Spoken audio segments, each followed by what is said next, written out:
El Consejo de Desarrollo Hispano presenta Línea 1, un programa radial de media hora para compartir noticias con información social comunitaria, todos los martes de 8 a 8 y media de la mañana por ondasfm.ca.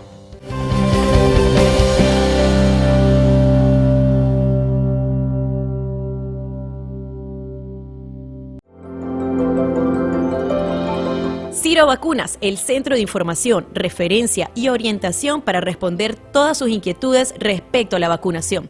Llame al 437-335-1859. Síganos en Facebook como Consejo de Desarrollo Hispano. En resumen, un podcast semanal de Línea 1. Hola, soy Sandra Farías y comenzamos En Resumen. El próximo otoño estará disponible una vacuna de refuerzo única contra la COVID-19. La nueva versión de la vacuna COVID de Moderna produce un aumento de 8 veces en los niveles de anticuerpos contra la variante Omicron. El objetivo de la comunidad científica es lograr tener un refuerzo una vez al año para proteger contra la enfermedad. La vacuna combina la protección contra Omicron y la cepa original de coronavirus y es la principal candidata para los próximos programas de refuerzo del próximo otoño. 3 dosis de cualquiera de las vacunas contra la COVID-19 se considera una buena protección para personas sanas. Una combinación de vacunas con más de 3 dosis funciona igual de bien para prevenir contagios y síntomas graves en personas con bajo nivel de defensas. Ensayos en Canadá y Estados Unidos continúan probando la eficacia de las vacunas. Para vacunarse o recibir su refuerzo, llame a la línea provincial de vacunas 1-833-943-3900 o tome su cita online en el portal COVID-19 de Ontario. Se recomienda que las personas mayores de 60 años reciban su cuarta dosis 84 días o 3 meses después de la tercera dosis. La aplicación Alerta COVID de Canadá será descontinuada en los próximos días. La aplicación se lanzó en el verano del 2020, cuando comenzó la pandemia, y se presentó como una forma de alertar a las personas si han estado en contacto cercano con alguien infectado. La suspensión de las pruebas aleatorias de COVID-19 en la aduana canadiense ya está facilitando el tránsito en las terminales aéreas. Las pruebas rápidas obligatorias para las personas que lleguen no vacunadas se realizarán fuera del aeropuerto a partir del 1 de julio. El gobierno continúa exigiendo cuarentenas de 14 días para los pasajeros canadienses no vacunados y prohibiendo la entrada a los extranjeros no vacunados. Además, todos los viajeros deben usar la aplicación ArriveCan. El precio promedio de la gasolina en el Gran Toronto y en la mayor parte del sur de Ontario alcanzó un nuevo récord. Las alzas en combustibles y alimentos obligan a miles de familias a tener que elegir entre comprar la comida que necesitan o pagar sus cuentas. Una encuesta de bancos de comida de Canadá encontró que casi 1 de cada 5 canadienses reportó haber pasado hambre en los últimos 2 años. El turismo, la gastronomía y la hotelería ya están sintiendo el impacto del incremento de precios.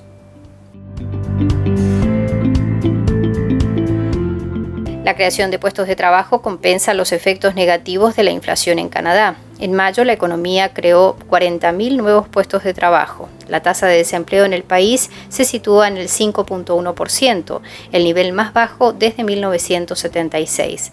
El sector de los servicios es donde se han creado más plazas de trabajo. Los costos de las hipotecas podrían subir un 30% durante los próximos 5 años. Casi 1 de cada 4 propietarios dice que tendrá que vender su casa si las tasas de interés suben aún más. El Banco Central de Canadá comenzó a subir su tasa de préstamo este año y actualmente se encuentra en el 1,5%. El impacto en el mercado de la vivienda ha sido casi inmediato, ocasionando un descenso en el volumen de ventas y un aumento más lento de los precios del mercado inmobiliario. Para los años 2025 y 2026, los préstamos hipotecarios a tasa variable costarán un 4.4% más, mientras que los de tasa fija se situarán en un 4,5%. El gobierno de Canadá anunció un nuevo programa de inmigración. El plan permitirá que los recién llegados con permisos temporales puedan convertirse más rápidamente en residentes permanentes. Canadá se fijó el objetivo de aceptar a 430.000 recién llegados para este año. La cantidad de donantes de sangre se ha reducido drásticamente en el país a consecuencia de la pandemia. Se considera la base de donantes más pequeña en una década. Esta es la Semana Nacional del Donante de Sangre. Se espera atraer a 100.000 nuevos donantes. Para convertirse en donante, visite blood.ca o llame al 1-888-236-6283. Los contagios de COVID-19 en Estados Unidos han visto un incremento de más del 20% durante las últimas 2 semanas. La proporción de personas hospitalizadas y fallecidas entre los vacunados en comparación con los no vacunados ha aumentado sustancialmente. Muchas de estas hospitalizaciones y muertes se pueden atribuir a la falta de una vacuna de refuerzo o a la disminución de la eficacia después de 4 meses de recibido el refuerzo. Tras llegar de la Cumbre de las Américas en Los Ángeles, el primer ministro canadiense Justin Trudeau confirmó haberse contagiado de COVID-19. En su cuenta de Twitter, Trudeau dijo que permanecerá aislado por unos días aunque tiene síntomas leves gracias a sus refuerzos de vacunas. El fútbol masculino canadiense celebró el regreso de su astro Alphonso Davies. El mediocampista anotó 2 tantos en Vancouver en el primer partido de la campaña de la CONCACAF. En resumen, el podcast semanal de Línea 1 fue preparado por el Consejo de Desarrollo Hispano y el programa Yo Me Vacuno, auspiciado por la Agencia de Salud Pública de Canadá.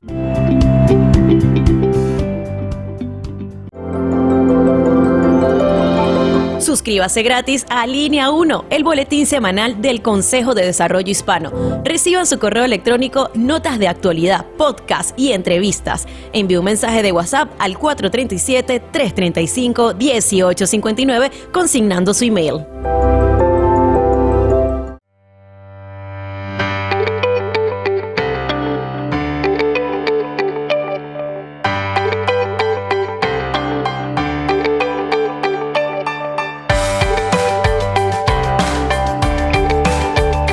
Bienvenidos a otra edición del podcast de Línea 1. En esta ocasión tenemos al doctor Jorge Filmus, él es un científico del Sunnybrook Health Sciences y como siempre él nos trae toda la información respecto de las últimas novedades con respecto a la pandemia, el uso de vacunas, la pandemia ahora de Omicron por COVID-19 también en esta ola en la cual todavía vemos una cantidad importante de casos. Sabemos que la prevención continúa siendo un punto muy importante. Le damos la bienvenida, doctor Filmus. Muchísimas gracias nuevamente por estar con nosotros y darnos toda esta información tan útil para la comunidad. Hola Sandra, muchas gracias por invitarme y darme esta oportunidad. Hablemos de la situación de la vacunación en este momento. Sabemos que un porcentaje importante, casi el 90% de la población ha recibido 2 dosis, aquí en la provincia de Ontario al menos, pero muchas personas todavía no se han colocado la 3ª dosis y muchas menos aún se han colocado la 4ª dosis. ¿Cómo funciona esto de las dosis? Bueno, la vacunación en general funciona ayudando al cuerpo a generar anticuerpos contra el virus, de forma tal de que si el virus nos infecta, ya estamos preparados y listos para defendernos del virus con estos anticuerpos que la vacuna ha generado. Ahora bien, el sistema inmune tiene como 2 líneas de defensa. La primera línea de defensa son estos anticuerpos. Y la segunda línea de defensa son las células, son un tipo de linfocitos que circulan en nuestra sangre, se llaman células T y células B. Y estas células tienen como una especie de memoria, es decir, se acuerdan de que hubo una infección en el organismo y cuando esa infección, o una infección o una vacuna, y cuando el organismo vuelve a invadirnos, entonces estas células actúan como una segunda línea de defensa. La primera línea de defensa, los anticuerpos, lamentablemente, en general, no tienen una larga duración en la sangre. A veces depende un poco del tipo de anticuerpos, no voy a entrar en los detalles, pero en general, y en el caso particular de COVID, ya se sabe que los anticuerpos que se generan con las vacunas de COVID, ya sea la basada en RNA, Pfizer o Moderna, como la basada en adenovirus, como la AstraZeneca, cualquiera de esas vacunas, cuando generan estos anticuerpos, los anticuerpos más o menos alrededor de los 4 meses, la cantidad de anticuerpos circulando en la sangre empiezan a disminuir. Por lo tanto, empezamos nuestras defensas, la que sería nuestra primera línea de defensa, empieza a ser deficiente. Y llega un punto en donde realmente ya esa línea de defensa no funciona más. Por cierto, nos queda la segunda línea de defensa, que son las células B y las células T. Pero esas células no actúan cuando el virus entra a nuestro organismo. Actúan en una segunda etapa porque tardan en reaccionar, tardan en expandirse, que es lo que hacen cuando reconocen al virus. Nos ayudan a evitar enfermedad grave o muerte, pero no nos ayudan a evitar la infección. Por lo tanto, alguien que está vacunado en estos momentos con 2 dosis, y ya la segunda dosis ya sabemos que ya se fue hace bastante tiempo, prácticamente en estos momentos ya no tienen anticuerpos contra el virus. Sí tienen la protección que brinda la segunda línea de defensa, y si se infectan con el virus, lo más probable es que no tengan una enfermedad grave, no terminen en el hospital, intubados, etc. Pero en realidad sabemos que, o sea, lo ideal es directamente no enfermarse del todo. ¿Por qué? Es cierto, para la mayoría de la gente, particularmente con esta última cepa, la Omicron, se sabe que para la mayoría de la gente la enfermedad causada por Omicron no es grave. Eso es menos grave incluso que cepas anteriores, variantes anteriores. Sin embargo, hay un porcentaje de gente que no son capaces de desarrollar esta segunda línea de defensa que hablamos antes, las células B y las células T. Ese porcentaje de gente, que se estima un 10% de la población, incluyendo un gran número de gente de edad, y también gente que tiene trasplantes, gente cuyo sistema inmune está comprometido, esa gente sí está desprovista incluso de la segunda línea de defensa y son muy vulnerables al virus, a tener enfermedad grave. Entonces puede ser que a nosotros, personalmente, si somos jóvenes y tenemos el sistema inmune funcionando perfectamente bien, infectarnos con Omicron no sea nada serio, sea como alguien dice, una gripe. Sin embargo, si estamos en contacto con nuestros padres y vamos al hospital para atendernos de alguna enfermedad, en fin, si estamos en contacto, si tenemos algún familiar amigo que tiene un sistema inmune comprometido, le podemos transmitir el virus a esas personas, y esas personas sí que pueden terminar en el hospital muy enfermas e incluso fallecer. Todos conocemos a esta altura gente que ha fallecido por COVID, así que sabemos que esto no es un invento o para asustar a la gente, sino que es real. Yo conozco bastante gente que ha fallecido por COVID. Es decir, que por eso es muy importante darse la tercera dosis. Porque lo que va a pasar con la tercera dosis es que va a volver a aumentar el número de anticuerpos y vamos a tener de vuelta esa primera línea de defensa. Va a ser más difícil que nos infectemos. Cuando digo difícil, nos indico también de que no es imposible. ¿Por qué no es imposible? Porque lamentablemente el virus ha cambiado y todavía las vacunas han sido generadas en contra de cepas anteriores, de variantes anteriores.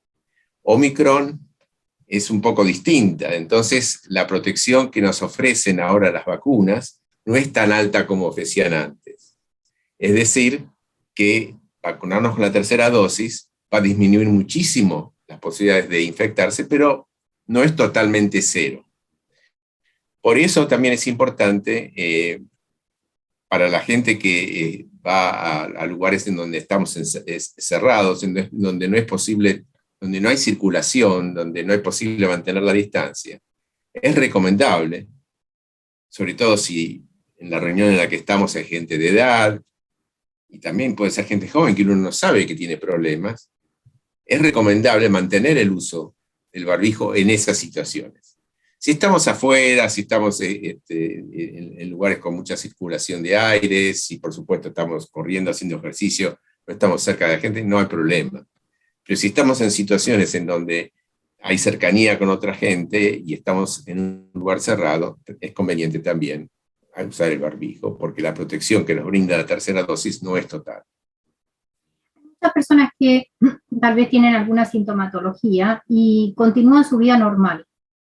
Y esto indudablemente hace que el nivel, digamos, de infección que existe en nuestras ciudades siga siendo todavía alto. Yo leía, me sorprendía con las cifras, ¿no? El nivel de contagio todavía en alrededor de 60.000, 85.000 personas contagiándose a diario de COVID. Estas cifras son muy altas cuando uno las piensa, ¿no? Claro, eso para Ontario, ¿no? Exacto. Ontario, sí. Continúa siendo todavía por las revisiones que se hacen constantemente de las aguas servidas, ¿no? En donde se ve la cantidad de virus que hay en la ciudad como tal. Pero Así es. con esta alta circulación, mucha gente tal vez experimenta síntomas y los ignora en este momento. ¿Cuál sería la mejor manera, digamos, de seguir haciendo la actividad normal, pero al mismo tiempo prevenir que continúe el contagio? Bueno, en primer lugar, si uno tiene síntomas, aunque no sepamos, digamos, supongamos que no es COVID, porque en muchos casos los síntomas de la gripe, en algunos casos son comunes, y uno puede pensar, tengo una gripe. Bueno, tampoco es bueno pasarle gripe a nuestros familiares, a nuestros amigos. Creo que nadie quiere hacerlo a otro y no quiere que se lo hagan a uno, por supuesto. O sea que no hay que olvidarse, es una norma así de convivencia social, digamos, de mostrar que a uno le importa el prójimo, digamos, ¿es así? Así que de entrada, si uno tiene síntomas, lo mejor es aislarse. Pero si uno quiere confirmar que efectivamente tiene COVID, y es importante a veces porque el COVID es, a diferencia de la gripe, lo que se ha notado, y esto es otro de los motivos por los cuales es importante darse la tercera dosis y usar el barbijo, no se sabe estrictamente bien, pero se especula que entre un 10 y un 20% de la gente que se ha infectado con COVID desarrolla lo que se llama el COVID largo, long COVID. Eso es un problema, porque en estas personas los síntomas no se van a la semana como ocurre con la mayoría de la gente. Hay gente que ha estado más de un año y todavía sigue estando con síntomas serios, con problemas serios para respirar, problemas serios de agotamiento, problemas serios incluso intestinales. Entonces, eso también es otro de los motivos para no infectarse y también para, si uno tiene síntomas, creo que es importante poder determinar si se debe a la gripe o si se debe a COVID, en caso de que en un futuro uno de repente aparezca con síntomas y no sabe de dónde vienen. Entonces, para eso, en estos momentos, dado que el gobierno no está haciendo los test como se hacían al principio, de PCR para todo el mundo, sino que lo hace solo para la gente vulnerable y en los establecimientos en los geriátricos o en los hospitales, pero para el resto de la gente, en estos momentos el gobierno no está ofreciendo el test de PCR. Pero existe otro test que es más simple, que se llama el test rápido de antígeno, que este test sirve para diagnosticar COVID. Ahora bien, este test no es tan sensible como el PCR. Por lo tanto, solo va a dar positivo en un determinado periodo de la enfermedad, cuando somos altamente contagiosos, es decir, cuando estamos produciendo gran cantidad de virus. En ese momento el test va a dar positivo. Pero antes y después no va a dar positivo. Solo en el periodo ese, que pueden ser unos pocos días. Por eso, si uno se hace el test de antígeno, que se puede comprar, hasta hace poco el gobierno lo estaba dando gratis en distintos lugares, supermercados, farmacias. Ahora tengo entendido de que ya no es así, pero se pueden comprar, no son muy caros en las farmacias. Es bueno tener una caja siempre a mano. Y con estos test que son muy fáciles de hacer, que lo puede hacer cualquiera en su casa sin ningún problema y tarda unos pocos minutos, si este test es positivo, definitivamente muestra de que tenemos COVID, no hay discusión. Si es negativo, por otro lado, no es necesariamente el caso de que no tengamos COVID. Puede ser el falso negativo. Puede ser un falso negativo. En ese caso lo que se recomienda es hacerlo más de un día, o sea, por ejemplo, hacerlo 3 días seguidos. Si en 3 días seguidos, después de que tenemos los síntomas, sigue dando negativo, lo más probable es que realmente no tengamos COVID, que sea otra cosa, o que ya hayamos superado la enfermedad. Pero un solo día, un test negativo de COVID ante antígeno rápido, no es suficiente para descartar totalmente la posibilidad de que uno tenga COVID. Esto es muy importante para poder aislarse a tiempo y para buscar tratamiento, ¿verdad? En caso de que uno lo necesite también. ¿Qué se sabe con respecto al uso del ciclovir o la medicación para el COVID? Bueno, el Health Canada ha aprobado 2 medicamentos que son altamente eficientes, sobre todo Palcyclovir, que es un medicamento producido por Pfizer. Es un medicamento que, si se toma al principio de la enfermedad, evita hospitalización en un 90% de los casos. Es altamente efectivo. Para la gente que es vulnerable, que sabe que está en riesgo si esta enfermedad lo ataca de tener enfermedad grave, esa es la gente que, si sabe que tiene COVID, lo importante es contactar al médico urgente para que inmediatamente le recete este remedio que le puede evitar problemas muy graves a posteriori. ¿Cómo se puede buscar rápidamente este medicamento teniendo en cuenta que la ventana o el tiempo, digamos, es tan crucial? Bueno, si uno tiene síntomas, se hace el test de antígeno y da positivo, inmediatamente se va a una emergencia de un hospital, o si puede tener contacto rápido con su médico de familia, en cualquiera de los 2 casos, lo más rápido posible, porque si la enfermedad ya avanza más, ya no es tan efectivo, pierde efectividad. Por eso es muy importante, si uno sabe que tiene problemas inmunológicos, o es una persona de edad, y el test le dio positivo, es muy importante contactarse rápidamente con el médico de familia o con algún hospital en la sala de emergencia. Hablemos también, doctor Filmus, del uso de los barbijos. Usted lo mencionaba un poco como una recomendación todavía muy importante para la población. Pero tal vez por el hecho de ser verano, por el hecho de que tantas actividades ya están completamente irrestrictas, esto es muy difícil aplicarlo, transformarlo, digamos, en algo generalizado, a pesar de que en Canadá ha habido buena respuesta hacia el uso de las máscaras, pero aún así se nota que cada vez menos, incluso en el transporte público, en lugares que son claves, en donde es casi obligatorio todavía seguir usando el barbijo, la gente no lo hace. No, bueno, eso es lamentable. En realidad, en el transporte público todavía es obligatorio usar el barbijo. En mi hospital, nosotros, bueno, ahora estoy en mi oficina con la puerta cerrada, y me saco el barbijo, pero apenas yo salgo de mi oficina para ir a mi laboratorio, para ir a cualquier otro lado dentro del hospital, me tengo que poner el barbijo, es obligatorio, no puedo estar sin barbijo. Incluso no te dejan entrar al hospital si no tenés el barbijo. Es cierto, como decíamos antes, para las actividades al aire libre, el barbijo no es tan importante. Si uno es vulnerable, yo incluso recomiendo usarlo. O sea, si uno sabe que tienen una inmunodeficiencia, yo también en ese caso recomiendo hasta usarlo al aire libre. Pero para, digamos, la gente que es saludable, que no tiene problemas, al aire libre no hay necesidad de usarlo, sobre todo si no estamos todos muy, muy, muy juntos uno al lado del otro por un tiempo prolongado.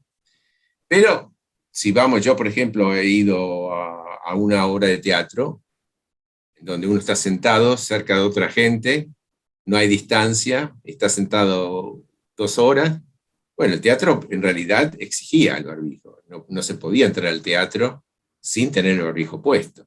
Y me pareció bien la medida, me pareció que tiene sentido. Y bueno, en situaciones similares a la del teatro, por ejemplo, si uno va en transporte público, está sentado por un tiempo prolongado, tiene alguien al lado sentado, alguien enfrente, si esa persona tiene COVID, las chances de que lo contagie a uno, si uno está sentado un tiempo prolongado, son altas. Así que en esos casos me parece muy importante usar el barbijo. Y con respecto a la 4ª dosis, por ejemplo, en lo personal, a mí me toca ahora la 4ª dosis. ¿Cuánto tengo que esperar para colocarme la 4ª dosis? Y después la 5ª dosis. El gobierno actualmente recomienda 5 meses después de la 3ª. Yo me he dado la 4ª dosis porque tenía que viajar. Me la di justo a los 5 meses una vez que me había pasado la 3ª dosis. Ujú.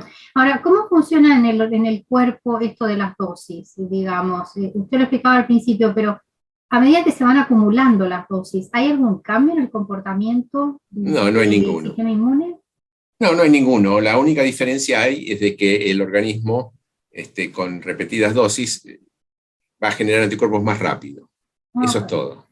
Nosotros, hace muchos años que lo venimos haciendo en nuestro laboratorio y por trabajos en donde nosotros estamos interesados en generar anticuerpos contra ciertas proteínas por estudios que nosotros hacemos, que no tienen nada que ver con COVID, inyectamos muchas veces, se usan conejos. Inyectamos la proteína en contra de la cual, o el virus en contra del cual queremos hacer anticuerpos, en un conejo, y 2 semanas después extraemos sangre y sabemos que en esa sangre hay una cierta cantidad de anticuerpos, y cuando investigamos efectivamente es así. Pero lo que sabemos es que pasan, digamos, 2 meses, yo puedo seguirle sacando sangre todas las semanas al conejo y sigue teniendo anticuerpos, pero a medida que va pasando el tiempo, la cantidad de anticuerpos que yo extraigo del conejo es significativamente menor, y llega un momento en que ya casi...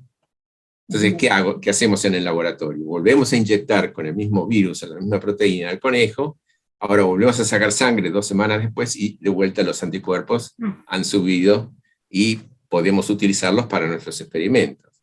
Y lo hacemos así por muchas veces. A veces podemos tener un conejo por 1 año, en donde estamos cada unos cuantos meses inyectándolo para extraer sangre, purificar el anticuerpo y utilizarlo para nuestros experimentos. O sea que eso es algo muy bien conocido, muy bien estudiado, que el organismo vuelve a responder cada vez que se inyecta el virus o lo que fuera contra lo cual queremos hacer anticuerpos, y que en realidad respondemos más rápido, porque como que el organismo ya está un poco entrenado, entonces cuando vuelve por segunda vez al virus ya reacciona más rápido. Entonces a nosotros no nos pasa nada, en el sentido de que algo negativo. Pero lo que sí pasa positivo es de que nuestros niveles de anticuerpos, que ya estaban bajos, vuelven a subir. Y en realidad se sabe que incluso se obtienen niveles un poco más altos de los que se habían obtenido con la primera y segunda dosis. Qué O sea, hay una respuesta aún un poco mayor. Y en términos epidemiológicos, ¿cuál es la evolución que usted, desde el punto de vista de la comunidad científica y las discusiones que hay en este momento, cuál es un poco la proyección que se da de COVID-19 para este 2022 entrando al 2023? Bueno, no tenemos todavía todas las respuestas porque en términos relativos este es un virus nuevo comparado con gripe, comparado con otros virus que han estado por siglos, algunos de ellos, y donde tenemos muchísimo conocimiento.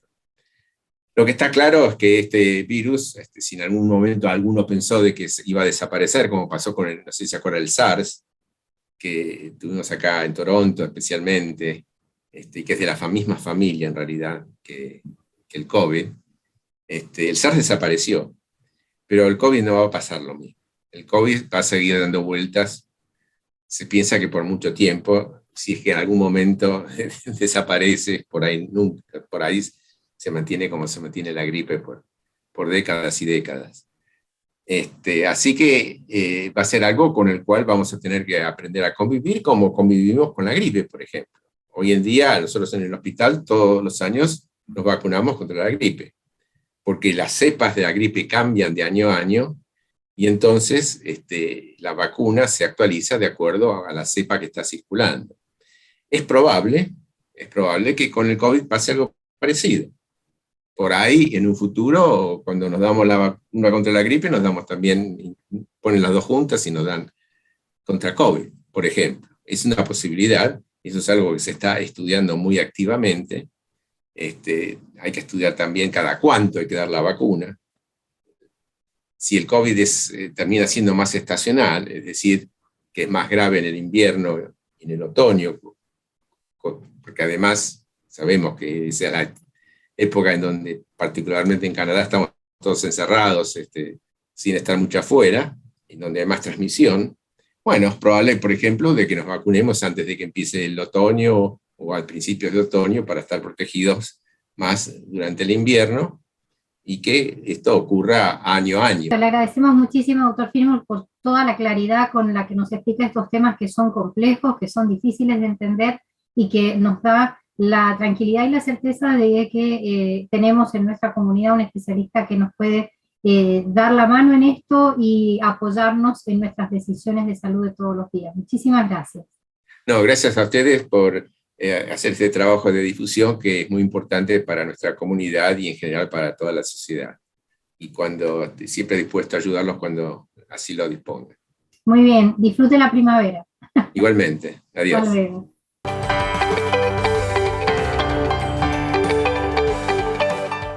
Nos volveremos a encontrar en Línea 1 el próximo martes. Gracias por permitirnos acompañarles en la radio. Para enviar su sugerencia a Línea 1, escríbanos por WhatsApp al 437-335-1859.